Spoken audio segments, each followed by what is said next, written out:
We are going live. Good morning, ladies and gentlemen. This is Yvonne Mason, and Mary and I have been playing with this for a minute to try to get us up and running. Yesterday it went off without a hitch. Today, not so much. But anyway, as with technology, it works when it works, but Mary and I do not allow inanimate objects to deter us. As you can see, we're both here. Let me introduce you to Mary Brotherton. She has been my friend for 15 years. Up 10 years. We met many years ago at a book signing up in Melbourne. Cocoa. Up in Cocoa. I think it was Cocoa Library. It was. She was a freelance photographer and writer for the local newspaper. She was going around gathering books and talking to people, and she stopped to talk to me, and it was like an instant friendship. Yep. We have been through a lot together. We have shared many experiences, many ups and downs. And she called me one day, and she said, Yvonne, I want to throw something by you. I'm going, okay. She said, I have an idea. And I said, okay. She said, I want to start a magazine. I said, okay, go for it. She goes, what? I said, you only fail if you don't do it. You know, if you try and it doesn't work, you didn't fail, you succeeded because you made the effort. Yep. That my brother taught me that. If you don't make the effort, then at the end of the day, you say, I shoulda, woulda, coulda. So she did. It was very successful, called Be Unique. She had writers from all over the world. Well, she did that, what, Mary, 7 years, 8 years? 7 years. 9 years. 7. And 7. Okay. Well, 8, 7.5. We'll split the difference. So she finally said, you know, it's time. This baby is grown. It's time to give it to someone else to let it mature. Uh-huh. And I said, has it stopped being a passion? She said, yeah. I said, yeah. Time to let it go bye-bye. So she did. She gave it up. She is now an author. She's also a photographer. See, we have so much in common, it's not even funny. She writes about angels and things in her life. And without further ado, just welcome, my friend. Thank you. So let's talk about things you and I talk about on a daily basis. You and I both have the same core beliefs that we are only limited by our own imagination. Is that a true statement? Oh, that's absolutely true. Because I mean, this little podcast, whatever we want to call it, is proof of that. We couldn't get it going yesterday, so it prompted me to do my own little live on Facebook, and it turned out cute, and I've gotten a lot of response. So then you and I tried a test of a different way to do this using Riverside FM, which is a program I just love. And it went without a hitch, just click, boom, boom, boom. We were talking, and we said, well, we'll do it tomorrow. And today we just couldn't get out. I don't know if we couldn't get out of our own way or what. We just had to keep trying. I don't know how many different times I tried. And finally you said, here's another link. Let's do this. And that one worked perfectly. Because we don't give up. No, we never give up. We're both tenacious. And I know that's a long word for some of y'all, but what tenacious basically means, it's another word. We're stubborn. We're not stupid. We stick to it. Stubborn. Exactly. And now, let me ask you a quick question. You, if I'm not mistaken, are Taurus? Yes. And see, me being Aquarius, we balance each other. You're very grounded, and I am just the opposite. He just rolls with the waves. But the beauty of all of this is our friendship has weathered many things in both of our lives. Sickness, death, things that didn't work out quite well. So if they don't work out quite well, we don't spend time worrying about, well, maybe I should have done this, maybe I should. No, we just move on to something else. Find something else to do. And, you know, after 7 years of managing Be Unique, I knew that it was time. I'd already published 5 books at that point. In 2 years, I published 5 books. And I decided that I needed to just focus on me, focus on my person and my writing career. But I just had a thought, and can't forget it because I'm at a certain age where thoughts flip in and flip out so quickly. Right before we started this show, I was on the phone with my dear friend Dale Veely. He's been trying to follow you. I think he said he was following you, but he didn't know what Midnight Publishing is all about. So I'd like you to tell everybody what's up with Midnight Publishing.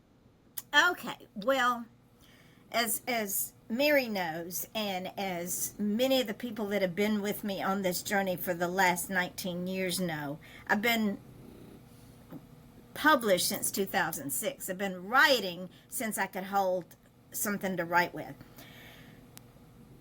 I was with a publisher who was also a very, very good friend of mine. Met her at a convention over in Tampa.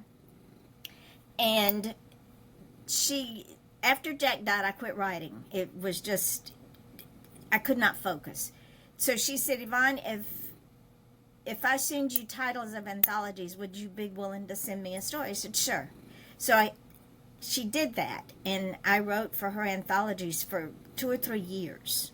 Different short stories, and I kept them compiled and kept them. And I sent a friend of mine to her where I go to worship, who has been writing for years and years and years and years, and she got afraid to publish. So I said, I'll tell you what we're going to do. We're going to send this to my friend. We're going to let her publish it. And we did. And ever since then, my friend has written. So we kept sending them to this publisher and kept sending them to this publisher. And then another friend of mine had a children's story that he had written when his children were small and wanted it published. He never thought he would see it in print. So I sent it to her. Well, before he could get published, my friend died. The publisher. The publisher. I get a private message from another friend of ours who did her covers that she had died the night before. And I went, oh crap. What now? So I went and told my 2 friends at church. I said, well, Houston, we got a situation here. Our publisher has died. And they both said, we'll never get published again. I said, not so much. So I came home, and Mary, you know I live by my faith. Yeah. Everything is in control of God. And I said, okay, God, do I need to take that step? Because I had played around with it in the past, and I had avoided it like the plague.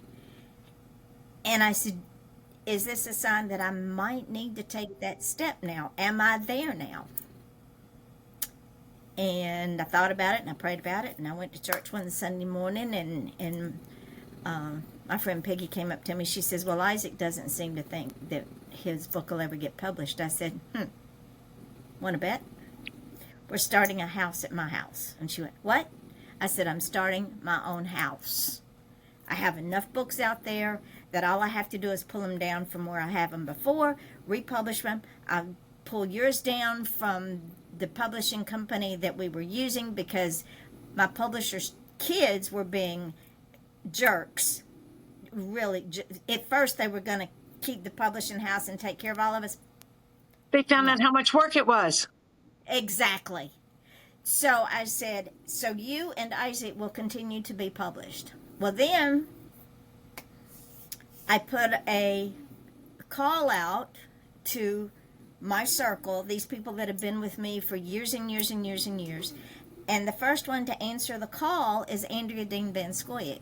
And she said, Yvonne, will you take my books? She said, and she hadn't written in 12 years. She quit writing. Oh, She wow. said they weren't getting the traction, and she just got discouraged. And her husband's not well either. So I said, send them to me. So she sent me her books. Jason Wolfgang Gerhardt sent me The Ferryman. That is a phenomenal book. I redid the cover, sent it back to him. We published his book. Then I got all of Peggy's books. I got a new author at church. Her name's Alta Desanoid. Got her book.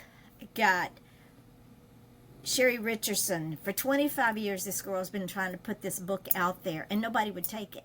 Oh, It's called The Chocolate Lover's Garden, and she is a homesteader. I've been seeing the ads for that. That's really cool.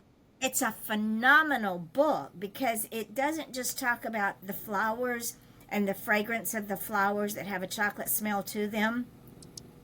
She gives the history of chocolate, that the Aztecs and the Mayas, only the emperor, king, or whatever he was could have this chocolate drink.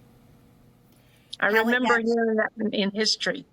Yes, and how it got to Europe, and how in the beginning only royalty got the chocolate drink. Yep. And how the cocoa bean was used as coinage in these areas where the cocoa bean is gathered, and how the cocoa bean is harvested. They use children to harvest the cocoa bean. I remember that too. So she gives the entire history of the cocoa bean. She gives recipes. You wouldn't believe what this woman cooks with chocolate. And I'm not talking about chocolate you buy in the store, ladies. I'm talking about pure cocoa bean chocolate. Oh, and if you've never had that in your life, you owe it to yourself to find a retailer and buy it. Exactly. It is phenomenal. And you don't need the sugar. Mm-mm. It's so tasty, and it's good for cognitive reasoning and all sorts of stuff. It's actually a very healthy food Bean.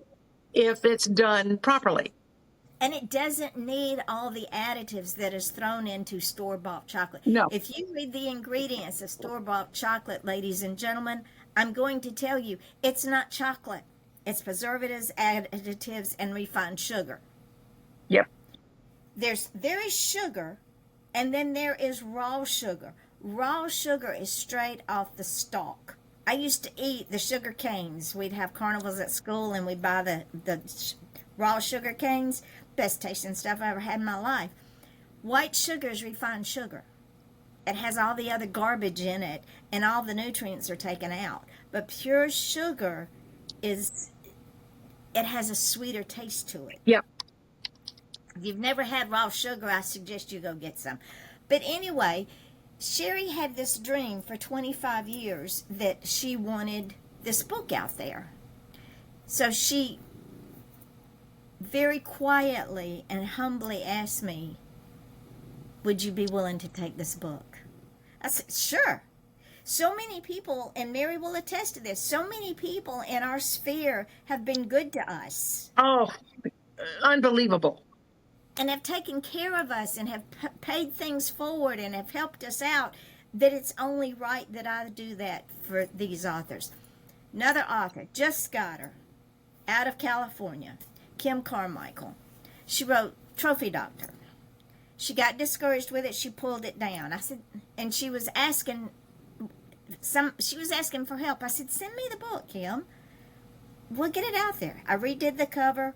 Got it back out there. It's going live here in the next few days. And I go above and beyond, ladies and gentlemen. Mary will tell you, most publishing houses will only put the book up in one or two places. Yep. Kindle and paperback. My authors go up Kindle, paperback, Audible, and hard copy. And you say, well, what is the cost? $0. I don't charge my authors. They get all of their royalties. And you know why I don't charge my authors? Because God blessed me with the ability of making this happen for others. Am I right? Yes. And I think it was Dale a couple of weeks ago told me I needed to talk to you about getting my Audible done. Send it to me. We'll make it happen.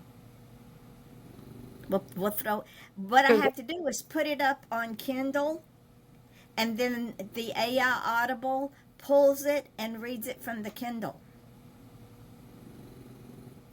It's so seamless. I like it. I like it. And we can make it happen. We can also put it up on hard copy for you if you want hard copies. It's not a problem. Yeah, I've got it right now on Amazon. I've got just the soft copy, and I started working on the hard copy, and I kind of fizzled out on that. 'Cause at the time, I was still gung ho with Be Unique, and my you cannot serve two masters. No, you cannot.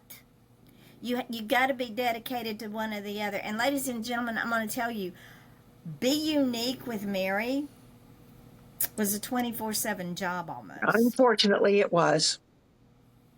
Because she was the editor, she was the layout person, she was the marketing promoter, she was the ads promoter, she was the head of the board. What did I leave out? The pot washer. I coordinated all the events. I was the end all to be all. And then I got a board, and they were helpful, very helpful, and they were very skilled at a lot of things. And so I felt comfortable that I could walk away. And And it was so time. it was time. It was definitely time.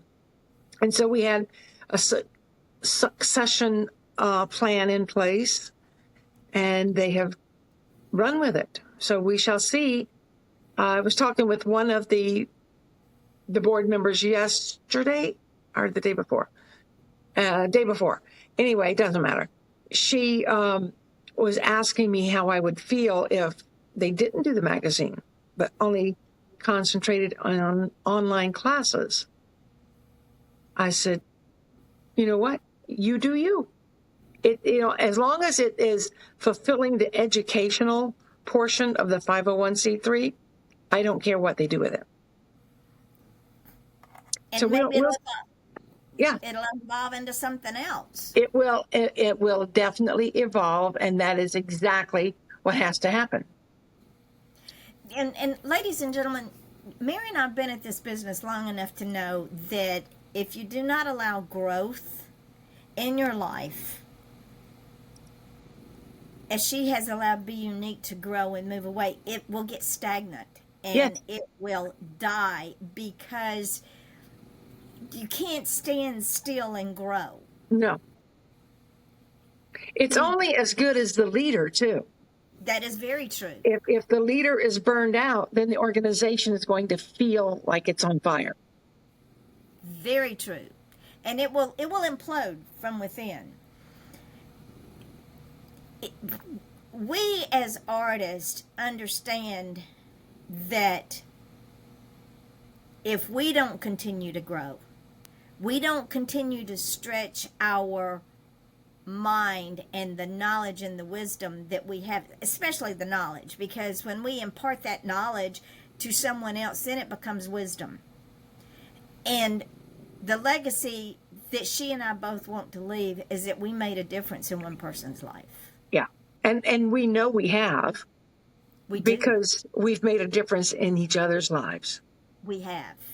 And so In many, many ways. you take that and expand it around our circles.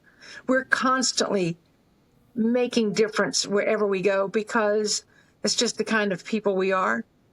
And I think everybody makes a difference in somebody's life. But you and I each wanted something a little more, dare I say, magnanimous. Okay, I like that word. I do like that word. We weren't content to just make a difference in our own little circle. No. We had to make a difference globally. And sometimes it's done very quietly. And, I had people when I first started making, after I talked to the board, one of the first things I had to do was create this succession plan. And one of the first steps was tell your immediate circle and tell more, and let people know what you're doing so they're not blindsided. And still people are coming to me and they're asking me to do this and that for Be Unique, and I just pass their information along to the new president. But the point is, a lot of these people would say, are you sure? Are you going to be okay with this? This is your baby. You work so hard at this. It's going to break your heart. One even told me, I want you to grieve this like a death. And I'm like, no. No. When my kids were old enough and they got up and moved out of the house and moved out on their own, I didn't grieve that. I rejoiced because they weren't confined to the little life that I could give them. They went out and made their own life. I said, that's what Be Unique is doing. It's going to take on a different direction, and it's going to affect other people in ways that it would not have reached out to them, maybe in the direction it had been going. Yeah. The message is still the same. This is what people don't understand. When there's growth, the message is still the same. The delivery has been changed to reach a broader audience. Yeah. And like Mary said, when my children got grown, I wanted them to leave the nest. Because someday, Mama's not going to be there. And if they don't learn life's lessons and how to deal with life while I'm here, they're not going to deal with it at all when I'm gone. Nope. And it's the same with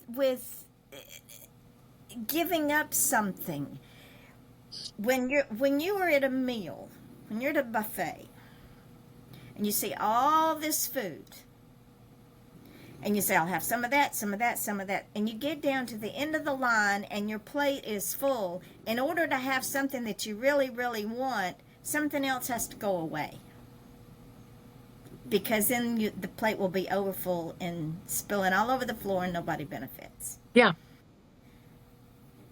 Mary is going in the direction of self-care, which she has needed very, very much, because there's been some things in her life that took away the peace that Marian has. And so she's been able to find that peace again. And then writing. Now, I want you to tell the folks about your books and how they came about. It's really amazing the way the journey has played itself out. I had, up until 2 years ago, I had a list of books that I'd started. I had probably, I'll say 36 files with my books in them, and I had a couple of novels that I did the first draft on and abandoned for a while, but I'm letting them simmer. But then I started, 8 years ago, I started a book that is now Steep Steps. And it's based on a Facebook stalker that I had. I didn't know what to do. I mean, I wasn't planning to write this book at all. But this guy that I knew from my past had reached out to me and was very ungentlemanly. He told me some things that he wanted to do for me, to me, with me, and at me, and on me that weren't in my bag of tricks. And so after the first message, I thought, oh, it's just him. Hi, how you doing? And the second message was not nice. The third message was not nicer. And so I blocked him. I didn't say goodbye or anything. I just hit the block button. And I went and I told my husband about it. And Curtis said, can I see the messages? I said, oh, I blocked him. You can't read them. He said, you can unblock him and read them. Well, in the time that I had unblocked him, he continued on with his invitations. And so I was reading them to Curtis. I said, oh, this is a new one. Oh, this is a really new one. I wouldn't know how to do this. So Curtis looked at them. He says, oh, you need to write a book about this. I'm like, no. No, I'm not. No. Or as we say in Georgia, hell no. Hell no. So I went to bed that night, put the guy out of my mind, put the messages, put the idea of the book totally out of my mind. The very next morning, I woke up and I felt like I had been shot out of a cannon. And I had the entire book in my head. I knew exactly where it needed to start. I knew exactly how it was going to finish. And I just started writing it. Well, by the time I finished writing that, I had started Be Unique with Jennifer. So I spent a lot of time writing a business plan. And then I spent the next 7 years working on this frickin' organization. And I was enjoying it. And I thought I had found my purpose. But I hadn't. Be Unique was a means to an end. There were many good things came out of Be Unique. Many, many good things. Mostly the people. But also I learned skills that I wouldn't have learned otherwise. So I had an inspiration. Actually, I had 2 psychics reach out to me and tell me, the angels are saying you need to finish your book. And I said, well, I've got 3 dozen. Which one do they want me to finish? You know how we get. We procrastinate, find excuses not to write. I'm a writer, but I'm not really. So they always, both of them said, you know which one. And one of the psychics nagged me for like years, 2 years at least. And she suggested that I needed to finish it so that the spirits would leave her alone because they were nagging her about me. And I'm like, yeah, whatever. It's not my problem. It's just you and your spirits, I'll get to it when I get to it kind of thing. Your spirits are not my problem. Just because the dead people are talking to you doesn't bother me. But then the dead people started talking to me. And saying the same thing. And I'm like, I'll get to it. I will, I promise. Pinky promise. But then another mutual friend of mine, I don't know if you know Martha Watts, Martha Joseph. She came on the board much later than you, but she was a board member as well. One day we were talking about books, and I basically told her the same thing I just told you, how I had 36 books in my hopper, and, I'll get to them when I can. And she challenged me. Ooh. Well, you don't challenge me, get away with it. Because she kept saying I was scared. You're afraid to write your book. What? Yeah. Does she not know you? No. She doesn't understand the history of Being Unique? She thought that by saying you're scared, it would prompt me. And when she realized I wasn't afraid, the only thing I'm afraid of, and I'm not really afraid, I just dislike them, are tree frogs, the Cuban tree frogs. Oh yeah. But I ain't afraid of no ghosts. Exactly. So she challenged me. It scares the daylights out of us. But she turned it into a challenge. She said, I challenge you to go to Ingram Sparks and set up an account, get your ISBN, get your barcode. And you can't get your barcode without the book and blah, blah, blah. There's a lot of things you got to do before you can get those things. But she challenged me to take the steps. I started looking into Ingram Sparks a little bit more, and I wasn't too happy with what I was finding. So I'm like, well, I'm going to do this. I'm going to do it my way, and I'm going to do it the hard way. Because obviously the hard way is so much easier. Oh, sure. Tongue in cheek, ladies and gentlemen. Tongue in cheek there. Yeah, that for Mary, the hard way. My husband tells me that I like to do things the hard way, like standing up in a rowboat and dancing. Maybe. I do appreciate challenges. So when she reached out to me 2 weeks later to see how I was doing on her challenge, I already had my rough draft in Jennifer's hands, and she was formatting it. I had taken the picture for the cover, and we were basically ready to rock and roll. So I used my contacts through Be Unique and found a printer, had it printed in Orlando, came back and was holding the book in my hand and signing copies and putting them in the mail. 2 weeks later, I heard a little voice say, I want you to write a book about angels for children. Oh, that first book, by the way, was short stories about angelic encounters.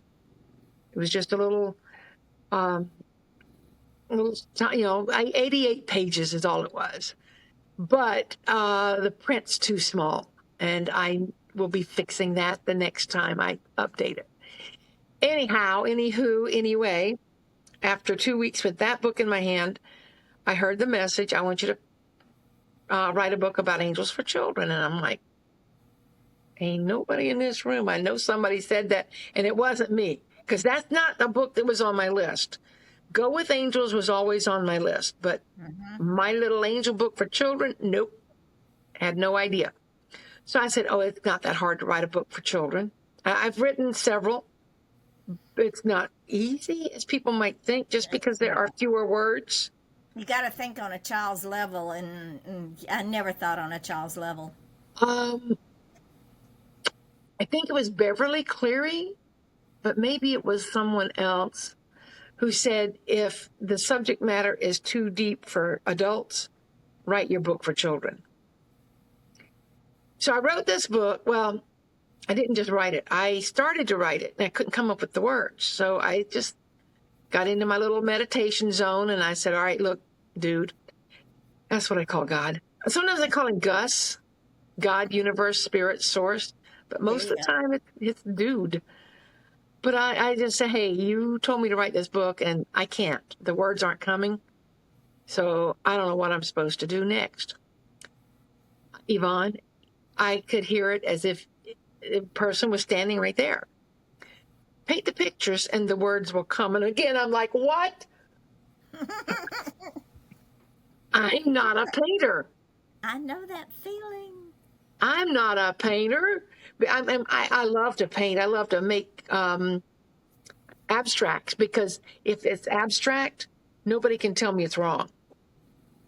Well, art is perception anyway. Yes. So no piece of artwork is wrong. No, it's not. However, that little voice said, yeah, that's what Michelangelo told me when I told him to paint too. Okay. Michelangelo, are you serious? Get out of here. So I started dabbling in my paints, and some people have called it innocent art. It's not art that I learned in any class. It's not, there's no technique to it. It's colors on canvas, and that's fine. I don't care. I made dragonflies and butterflies, and I made stick angels and weird things. But I did it, and I did it for 6 weeks. And then my son called me to talk one day, and I was telling him what I just told you. He said, Mom, use AI. I'm like, no. How? Me? You know, there's that little seed of all the past that I've gotten past it. Creeping right back in. Every now and then it rears its ugly little head of, you're not good enough. But I know now that I'm not only good enough, I'm better. I'm better than I think I am. And you are enough. I'm enough and extra. I'm like that Chinese buffet. I just want one more egg roll. Okay, there's no room on the plate. I'll put it in my mouth and take it to the table that way. There you go. So I created my first book using AI. And it's cute. I think it's great, and I love it. I had it printed. So I've got all these boxes of books. Then when a friend found out that I was doing this, she asked me, could I help her with her book? Yeah, why not? So I helped her print her book. She suggested I help another friend. I helped her print her book. Then another person said, would you do my book? And I did. So by the time I had done 3 other people's books, I'm like, whew, I'm done for a while. Literally, as I said it, that voice said, your next book's going to be called A Journey with Angels. Okay. So I created this book, which is like it was downloaded to me. I had no idea what I was doing. I didn't know half of these names, but I found there were 23 angels that I focused on. And I talk about different ways you can reach out to these angels. And I know my own mother-in-law says, I don't talk to the angels, I talk to the Holy Spirit. And everybody's got their own way. But a lot of people like the angel books. But this one has information about specific angels and what they do and what they can do. They can all do the same things, but some of them specialize in certain areas. And then there's a place in the back and on several pages for journaling. So it's like a guide, a how-to, and a journal. Nice. And then I started on another author who wanted me to help her with her book. And my husband said, enough. You've done enough. Finish your book about that stalker guy.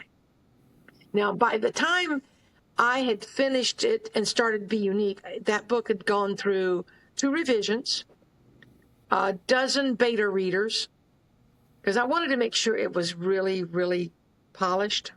Mm-hmm. And so I took the book down and I started polishing it.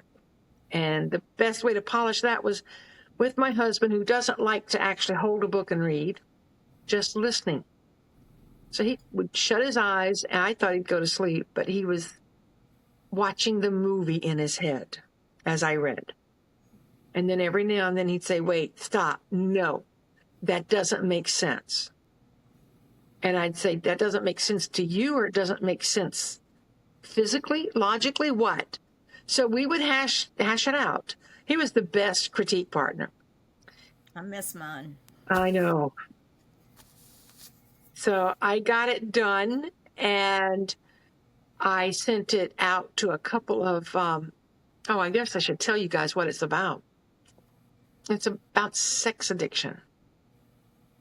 And I sent it to a couple of sex therapists and asked them if they would read it and give me a foreword or a review. And one of them did. The other one started to, but she decided she couldn't because she got busy writing her own book or something. So while I'm waiting on them, I wrote my second children's book, which is called Sally's Heart. And it's about kindness and just having a big heart and adventures. Talks about adventure. But the bottom line is it's about organ donation. My cousin had just celebrated her 20th year with someone else's heart. And all of a sudden, the words for Sally's Heart just came. And I asked my cousin, would she mind if I wrote this book? And she said, not at all. So I wrote the book. I had it illustrated by another Be Unique volunteer. And because she wanted the experience and the credibility of working with a published author. So she did it for me for free. Nice. And she told me, she said, now, if we do this again, I will have to charge you. I said, okay, that would be fine. How much are you charging? She goes, I start at $3,000. Well, she just started herself out of my budget because I haven't sold that many books yet. Can't start at the top and work your way down. You have to start at the bottom and work your way up. But we'll get what we need to get when we get it. It all comes into play. Right now, I'm looking for an agent. Those are hard to find because agents have manuscripts up to the ceiling. Yep. But if you get one, good on you. Yeah, I have gotten about 50 rejections, but they're not rejection. I don't see them as rejections. I see them as their losses. The age when my manuscript hits the right desk at the right time with the right person, everything's going to fall into place. And if you change your mind, you can always send it over here. We'll publish it. We'll promote it. You know how I market. Yes, I do. From daylight till way past dark. Pretty much like me. Yeah. And you know, the thing is, what we circle back around, and ladies and gentlemen, what the masses fail to understand is this. There are 6 publishing houses out there that are called traditional houses. Within those 6 houses, they have people called agents who sell the manuscript. And agents have manuscripts piled up in their inbox from here to hell and back. I can't tell you, I've been at this business almost 20 years. Like Mary, my first book got rejected so many times I could wallpaper my house. So when it got rejected so many times, again, their loss, I said, okay, fine. I'll do it myself. I learned everything. Now, you got to remember, this was 2006. I learned everything I could about internet, how to market on the internet, social media, you name it. I went and got it. Then I had someone tell me, self-published authors can't write.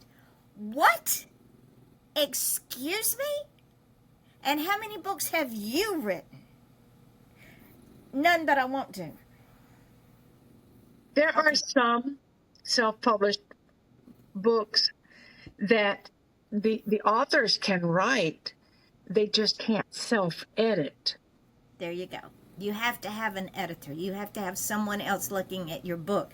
Because Mary can tell you, when we're writing, sometimes our fingers go slower than our brain. And our brain, we have written the correct words. When we go back and look, that word's not there. And we'll swear up and down, I put that word in there. That's because the fingers can't keep up with the brain when the voices in our head are going 90 miles an hour. And when we have come to rely on spell check, yes, back in the days of typewriters and paper, you were a lot more cautious, and because you know, erasing back then was a task. Oh, it was a pain in the neck. Yeah. But what I have found with Amazon is when I go to put that book up, they have advanced so much, Mary. They will say, hey, stupid, can you not spell?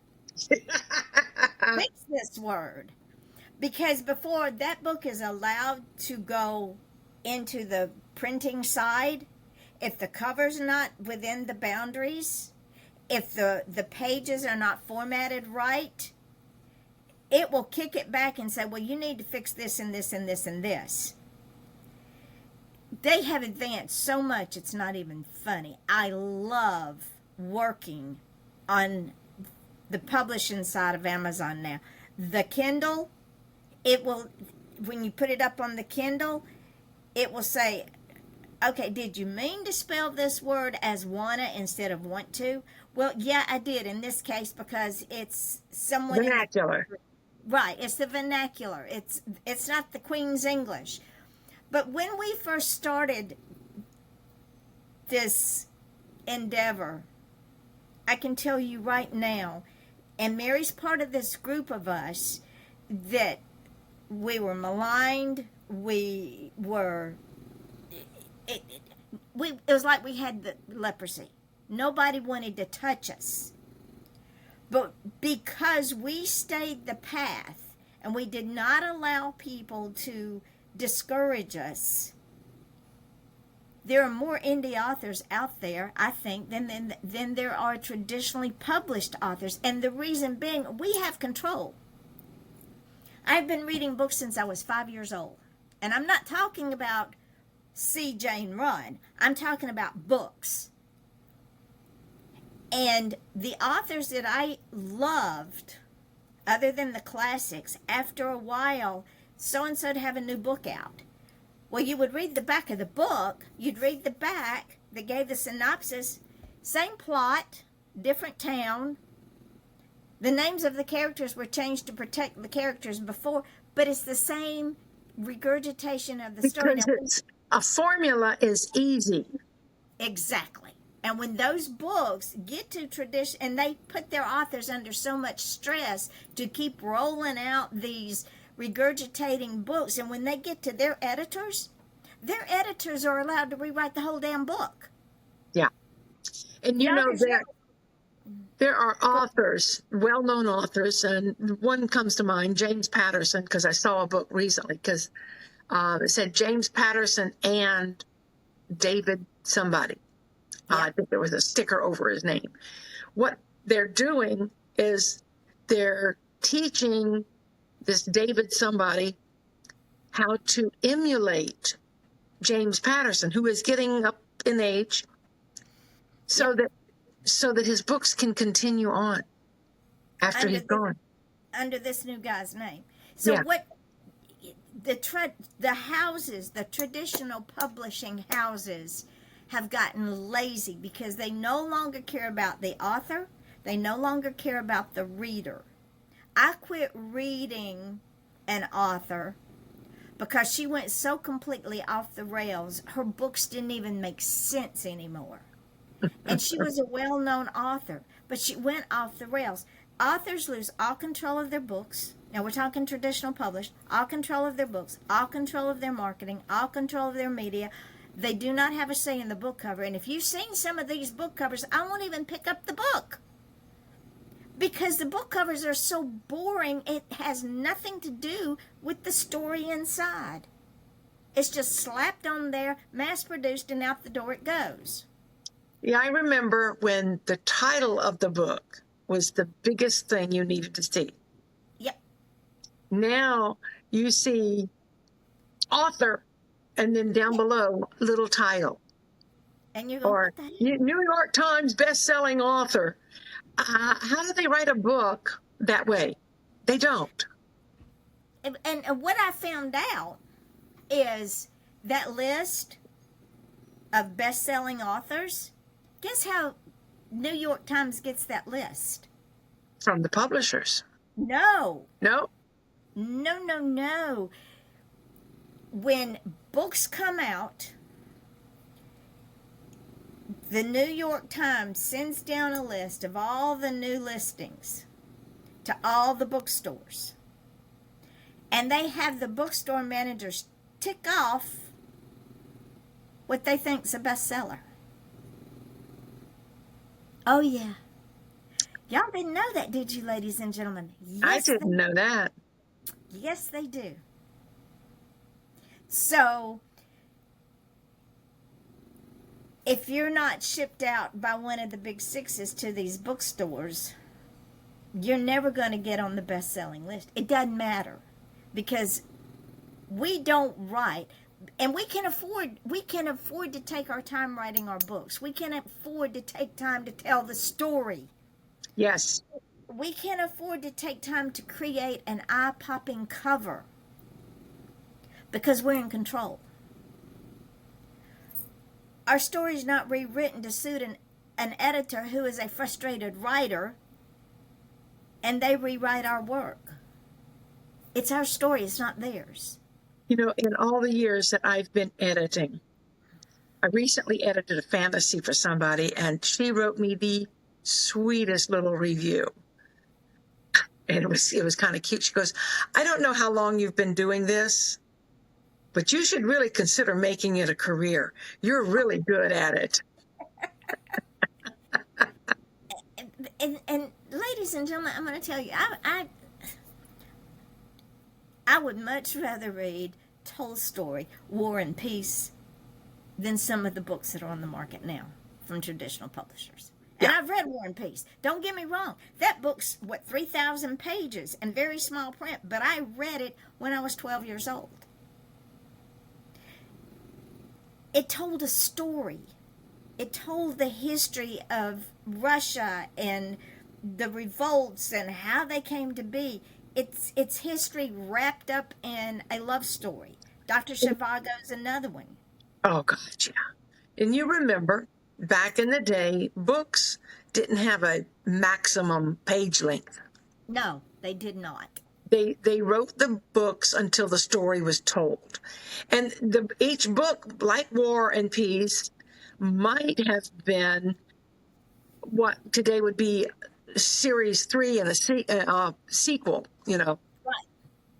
So, but Because- today they want to sell as many different kinds of books as they can. So they make the authors, you can't write more than 100,000 words in a fantasy or sci-fi, but no more than 90 maximum for a thriller or whatever. And they like to say, well, readers' attention spans. No, excuse me. Those are the people who pretend and read stuff on Facebook and TikTok and Instagram. A true reader doesn't care how long the book is. Until the story is told. Gone with the Wind is another one. Gone Yes. with the Wind is, 900 pages? Yeah. You can't put that book down. I'm telling you, ladies and gentlemen, I'm going to say something that's probably going to make a lot of people mad, but I'm of that age. I don't care. The traditional publishing houses today have ruined books because they're in such a big hurry to get the greenbacks and to get the profits for their stockholders. They have ruined the quality of a good read. I've gotten to where I almost don't read anymore because I'm going, what the hell? The plot line is so thin that you could read a newspaper through it. You've got the plot figured out before the first chapter's over with. The characters have no depth. A good book has a beginning, a conflict, a resolution, and an ending. Am I right? Yeah. And you are reading, sweetheart. You're reading all of the books by the authors that you're publishing. Well, that's true. You're just not reading from the big houses. That is true. Point taken. And I'm going to tell you what, I'll keep reading my author's books because I do not build a cover until I have read that book. Sherry Richardson is Yvonne. What's my cover going to look like? I said, Sherry, honey, I love you. You got to chill. I got a lot of information to get through in this book before the cover even comes to me. So just be patient. It will come. Yeah. I mean, sometimes you don't know. I know with my first book, Go With Angels, I knew exactly what it would be. That was a no-brainer. My son had actually given me a little a pretty big figurine of an angel coming up out of the waves surrounding and standing behind. I might have it. Yeah, right here. Hold on.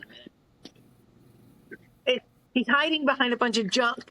Oh, he's beautiful. I remember him, yes. Yeah. And so that became the cover of my book. Jennifer kind of stylized it, artified it, which was a good idea. And the Steep Steps was another one.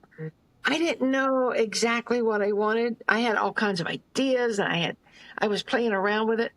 And finally I sat down and I just drew or painted the steps. Just steps going up, coming from nowhere, going to nowhere. I think it turned out pretty good. That was let me show you that one too while I'm making weird stuff here. She's multi-talented. Just another reason. See, she's beautiful. That's why I love her. And there's the book. Yeah. So I used AI for this one and this one. See, Journey with the... Y'all need to get her books. I'm serious.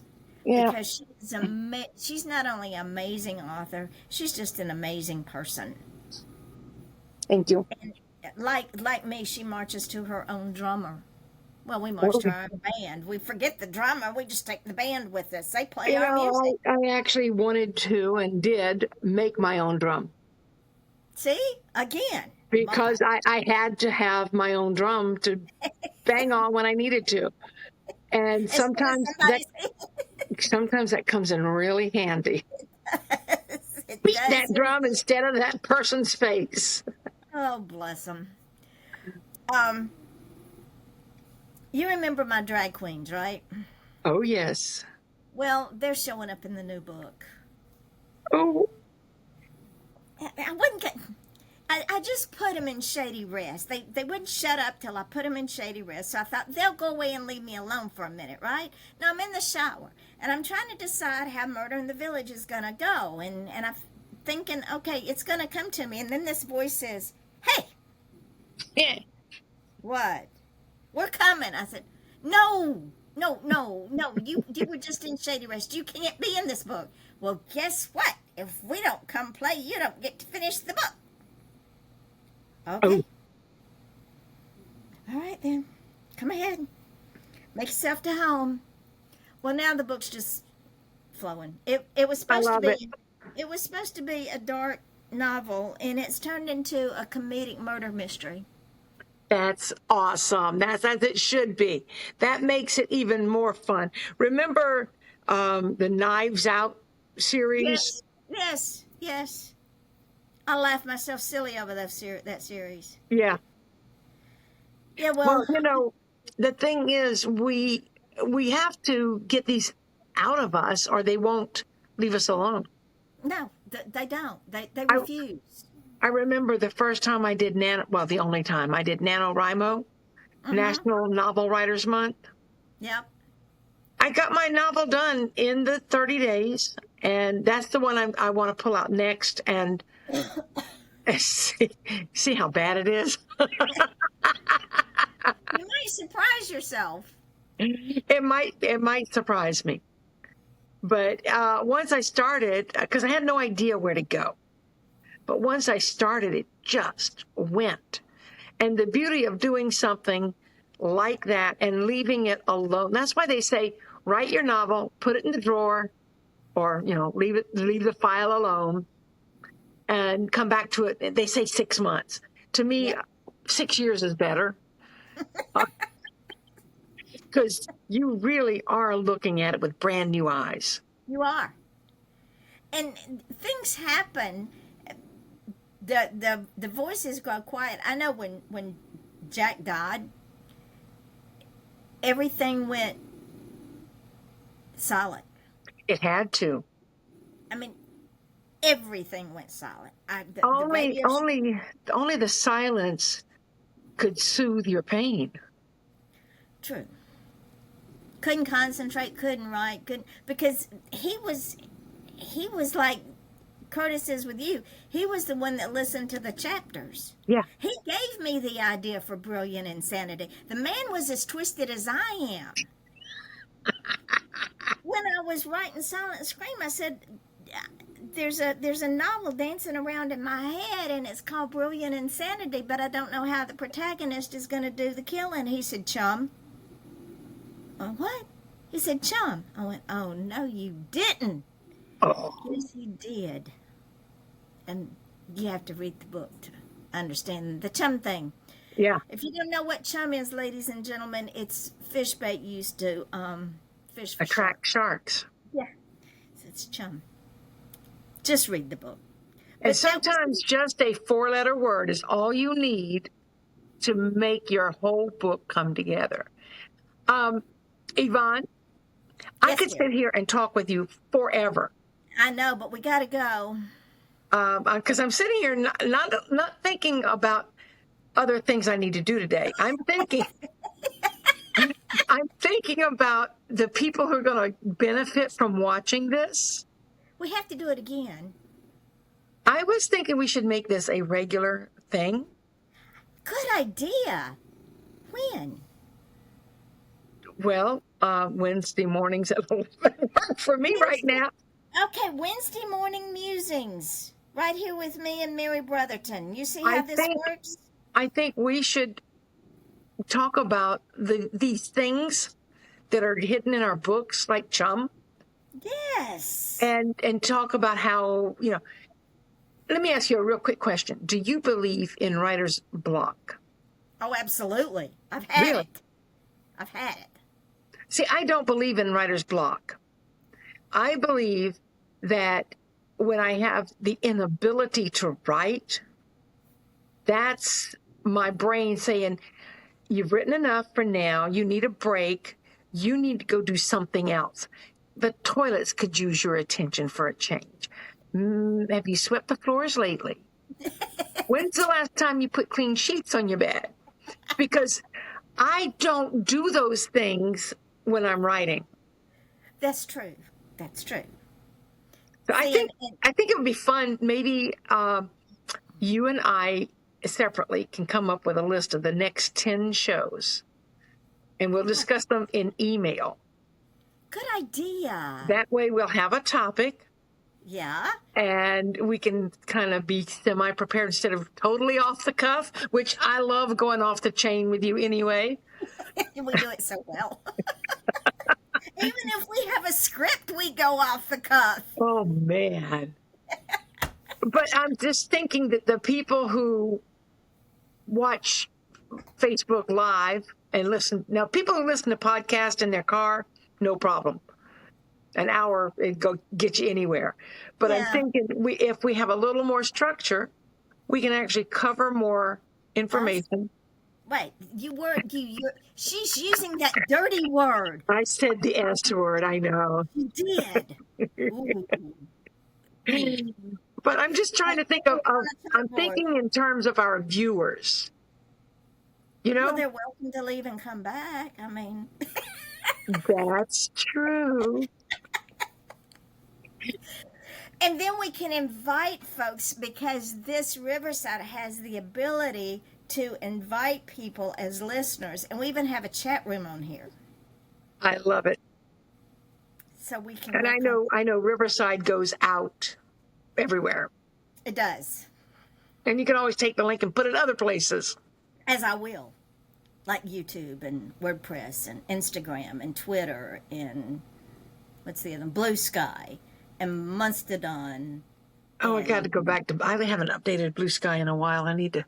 So send me the link and I will, I'll go find you on Blue Sky because I didn't realize you were on there. Oh yeah, have you met me? Once or twice.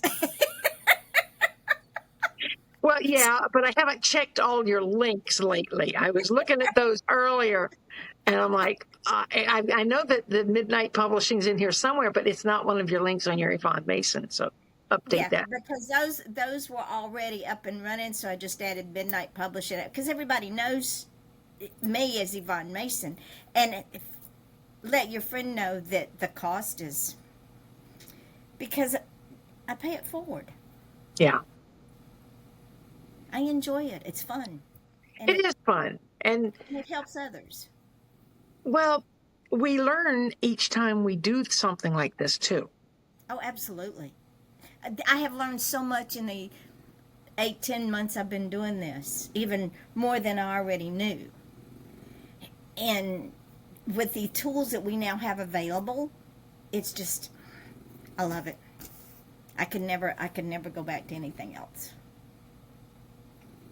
So there you have it, ladies and gentlemen. To satisfy her and our viewing audience, I can keep talking. we will close this show and leave you hanging until next Wednesday because I have no idea what we're going to do. We'll figure it out. So, Yeah, because I know good and well if we come up with a list, we're going to abandon it anyway. or we may talk about one or two things and it'll just go off on its own topic. Which is the best. That's the best. I love the tangents. And I love you, my friend. I love you, and I'm so glad we found our workaround that we needed. Absolutely. And so until next Wednesday, right here at 11 o'clock, this is Yvonne Mason and Mary Brotherton saying until next Wednesday for Wednesday's Musings, good day. Bye-bye. Bye-bye.